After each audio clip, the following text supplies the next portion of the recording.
Now Chapter 3. Krishna is the source of all incarnations.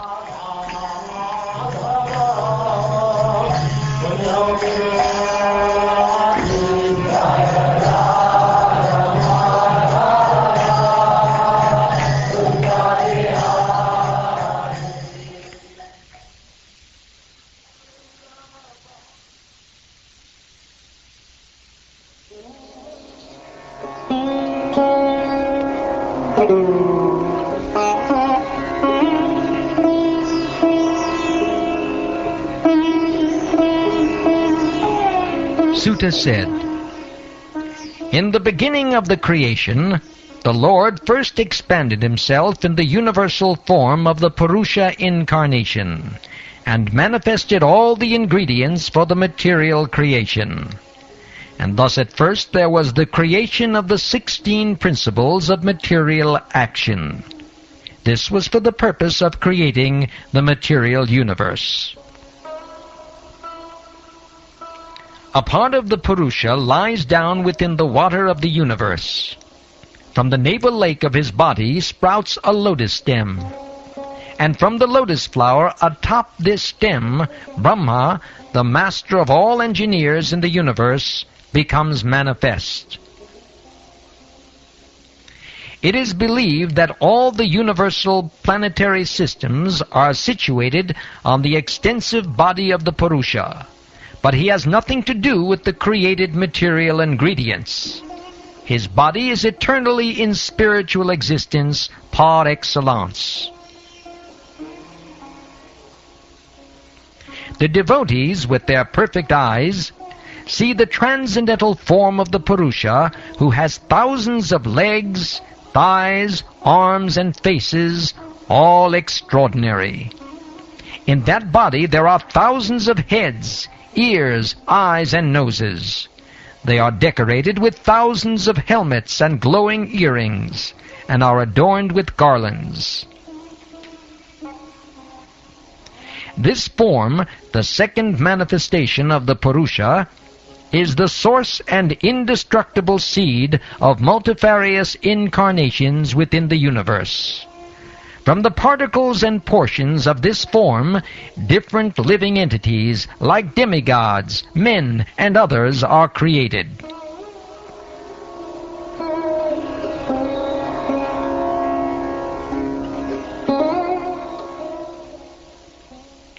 First of all, in the beginning of creation, there were 4 unmarried sons of Brahma, the Kumaras, who, being situated in a vow of celibacy, underwent severe austerities for realization of the absolute truth.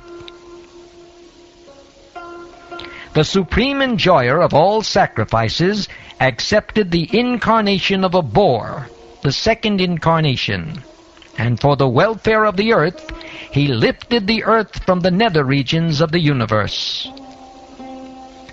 In the millennium of the Rishis, the personality of Godhead accepted the third empowered incarnation in the form of Devarshi Narada, who is a great sage among the demigods. He collected expositions of the Vedas which deal with devotional service, and which inspire non-fruitive action. In the 4th incarnation, the Lord became Nara and Narayan, the twin sons of the wife of King Dharma. Thus he undertook severe and exemplary penances to control the senses. The 5th incarnation, named Lord Kapila, is foremost among perfected beings. He gave an exposition of the creative elements and metaphysics to Asuri Brahman, for in course of time this knowledge had been lost. The 6th incarnation of the Purusha was the son of the sage Atri. He was born from the womb of Anasuya, who prayed for an incarnation. He spoke on the subject of transcendence to Alarka, Prahlad, and others, such as Yadu, Haihaya, etc. His name was Dattatreya. The 7th incarnation was Yagya, the son of Prajapati Ruchi, and his wife Akuti. He controlled the period during the change of the Swayambhuva Manu and was assisted by demigods such as his son Yama. The 8th incarnation was King Rishabha, son of King Nabi, and his wife Meru Devi.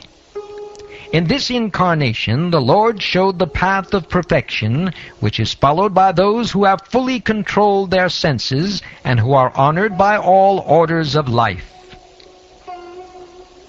O Brahmins, in the 9th incarnation, the Lord, prayed for by sages, accepted the body of a king, namely Prithu, who cultivated the land to yield various produces, and for that reason the earth was beautiful and attractive. When there was a complete inundation after the period of the Chakshusha Manu, and the whole world was deep within water, the Lord accepted the form of a fish and protected Vaivasvata Manu, keeping him up on a boat.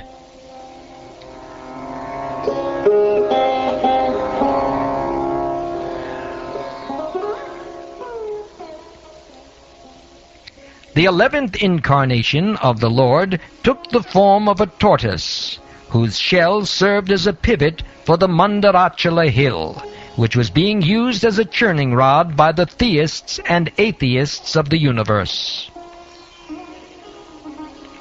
In the 12th incarnation, the Lord appeared as Dhanvantari, and in the 13th, he allured the atheists by the charming beauty of a woman and gave nectar to the demigods to drink.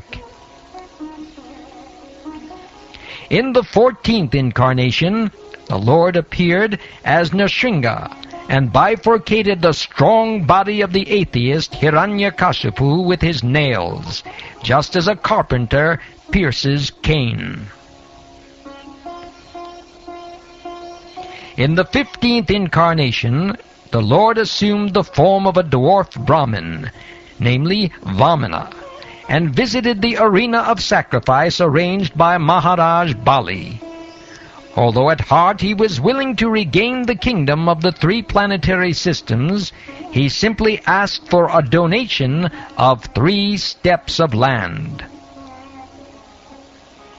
In the 16th incarnation of the Godhead, the Lord, as Bhrigupati, annihilated the administrative class, or Kshatriyas, 21 times, being angry with them because of their rebellion against the Brahmins, or the intelligent class. Thereafter, in the 17th incarnation of Godhead, Sri Vyasadeva appeared in the womb of Satyavati through Parasara Muni, and he divided the one Veda into several branches and sub-branches, seeing that the people in general were less intelligent. In the 18th incarnation, the Lord appeared as King Ram. In order to perform some pleasing work for the demigods, he exhibited superhuman powers by controlling the Indian Ocean, and then killing the atheist king, Ravan, who was on the other side of the sea. In the 19th and 20th incarnations, the Lord advented himself as Lord Balaram and Lord Krsna in the family of Vrishni, the Yadu dynasty, and by so doing he removed the burden of the world. Then in the beginning of Kali Yuga, the Lord will appear as Lord Buddha, the son of Anjana, in the province of Gaya, just for the purpose of deluding those who are envious of the faithful theist.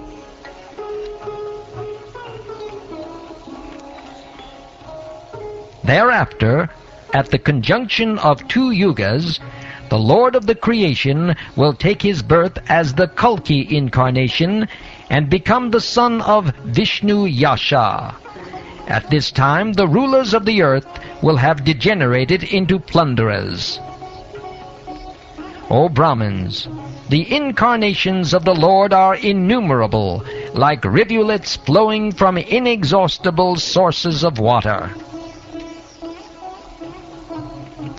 All the rishis, manus, demigods and descendants of Manu, who are especially powerful, are plenary portions or portions of the plenary portions of the Lord.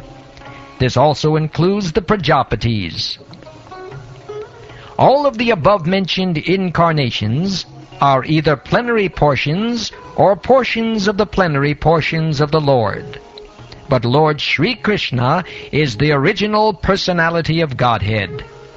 All of them appear on planets whenever there is a disturbance created by the atheists. The Lord incarnates to protect the theists.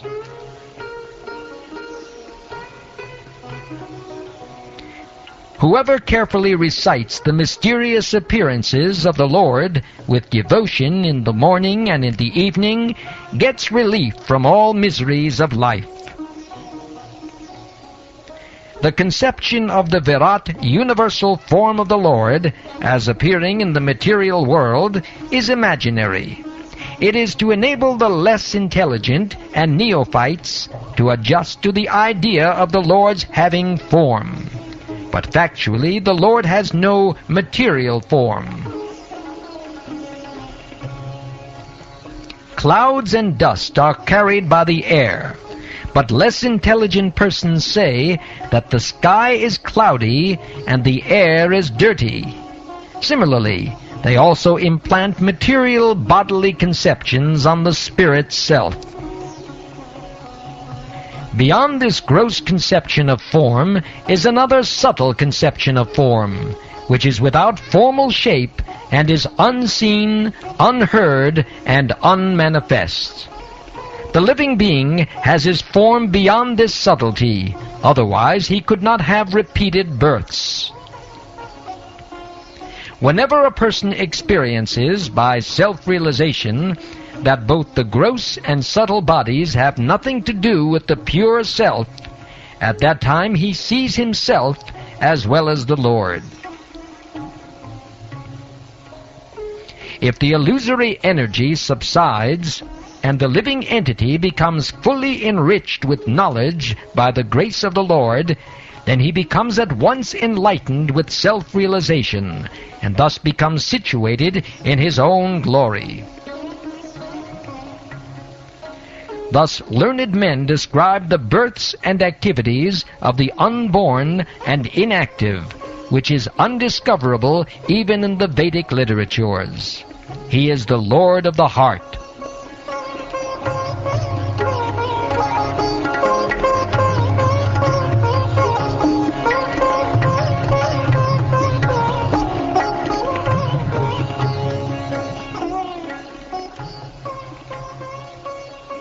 The Lord, whose activities are always spotless, is the master of the six senses, and is fully omnipotent with six opulences.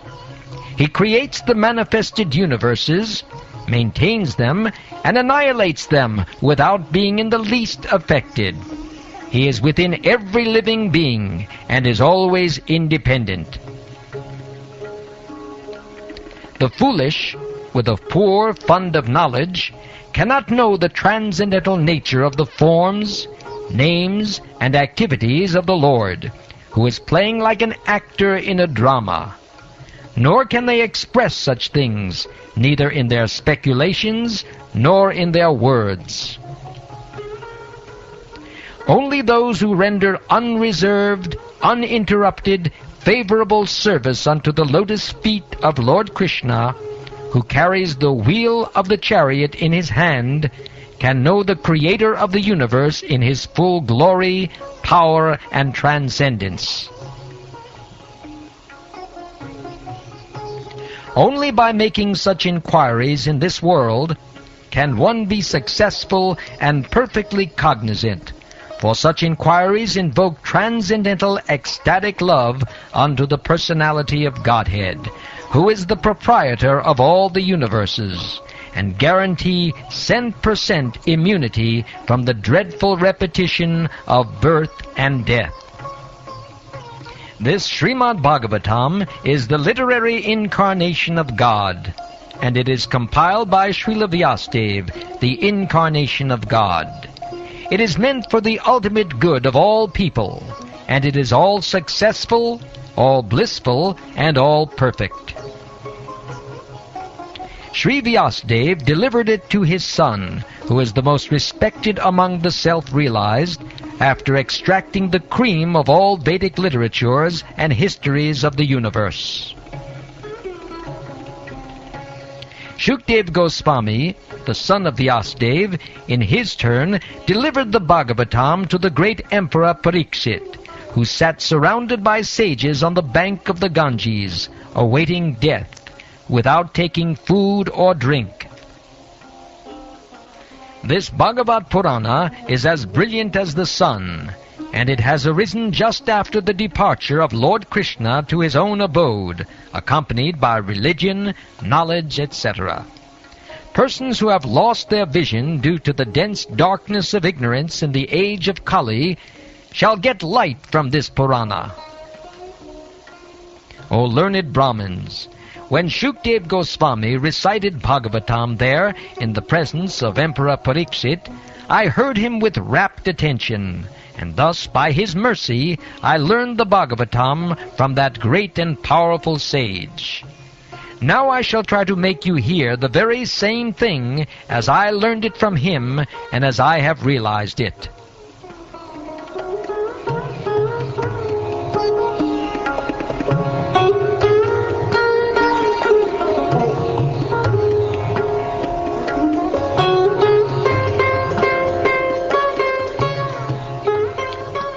Thus ends the third chapter of the first canto of the Srimad Bhagavatam, entitled Krishna is the Source of All Incarnations.